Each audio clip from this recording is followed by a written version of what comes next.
What's up, Shacklz Gang? This is Jaleel Shacklz, your advice guru, helping you to become the best versions of yourselves, as well as help you with relationship advice.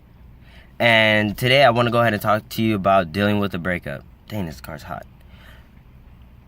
When you're dealing with a breakup, it's very hard. It doesn't even matter if you were with them for a couple weeks, 2 months. Like, the longer it is, the more heartbreaking it is. And a lot of people tell you, like, dude, that was a short relationship. But here's the thing.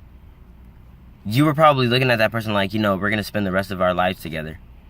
We were actually going to be the couple that's a power couple where we're doing our own thing, but we're contributing into the same relationship and trying to build something towards the future.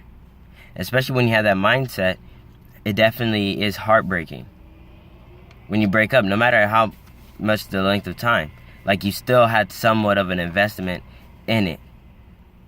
So the first thing I got to tell you is surround yourself with positivity, whether that's friends or shows that make you feel like yourself, make you like get distracted from the heartbreak itself. You definitely need to do that. Hang out with friends, go out, have a good time. You may be sad while you're having those good times, but within those times, it allows you to develop the more positive structure about things. And of course, people are going to ask you about your relationship status, like, oh yeah, what's up? And as long as you have friends to support you through your breakup, you'll be set. The second thing, give yourself time to mourn. You don't need to tell everybody, like, oh yeah, I'm crying over my boyfriend, this is what I'm doing. Like, because all they're going to do is just yell at you and tell you should get over him. I don't understand why you're getting depressed over something when he was being this way in the relationship, whether he was being physically or verbally abusive. Like, why would you even mourn over that guy? As mentioned before, you were hoping that you had a future with this guy, or girl for that matter, and they really meant a lot to you, and you were hoping that something came greater because you finally won their heart over. You felt like something was going great, and it ended up turning bad. You need time to yourself to cry it all out so that you can receive the positivity in your life to help you develop, to help you to create a better mindset, to make you a stronger person as it is. And just know, when you get through the breakup, if you were to have another breakup, you know how to deal with it. You know that your heart is still guarded to some degree in order to proceed and move forward. Even though a relationship is about humility and letting your guard down, you don't need to let it down to where it completely plummets to the ground.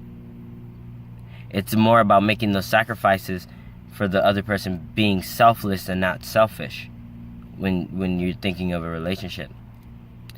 The third tip I have to give you: after you mourn, give time to yourself. Thank God for the person that you are, that you do have emotions, that you do have these, and you're able to express them in a way that makes you feel that way. It's better to feel those emotions and own it and know what you're feeling than it is to try to numb yourself and try to forget about the situation, because if anything, when it comes back up, it's going to hit you back harder. That's when you start getting the mentality that everything reminds you of that significant other, because you're trying to avoid the confrontation of the situation itself. That's when things get a little deeper within you and it kind of manifests. So you definitely want to surround yourself with positivity. Give yourself time. You're not going to get over it right away. And if you do, good to you. But for those that are still mourning in it, give yourself time to heal. Don't just jump into another relationship, because all you're doing is creating a rebound relationship.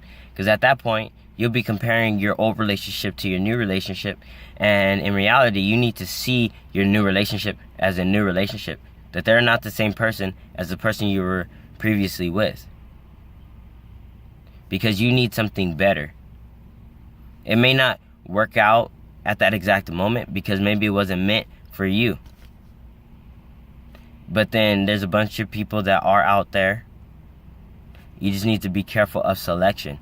And that doesn't mean, oh yeah, I'm going to save myself till I'm like 58 and then finally find somebody, or avoid the opportunities coming into my life.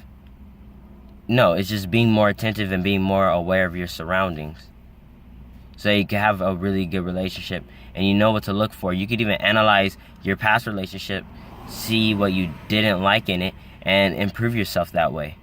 Maybe you weren't communicating as much and you needed to like vocally say what was needed to be said. Like, say what you need to say. Or you've been like avoiding everything, so you were hoping that things would get together, but by not addressing it, that's the reason why the relationship failed. You need to have that communication with your partner and yourself. Now, I hope this helps you with your breakup. You're a beautiful, wonderful person. You can get through this. I know I have my fair share of breakups, so I'm able to give you the advice. So, Jaleel Shacklz, your advice guru. Definitely have a blessed and wonderful day. Jaleel Shacklz, Doices.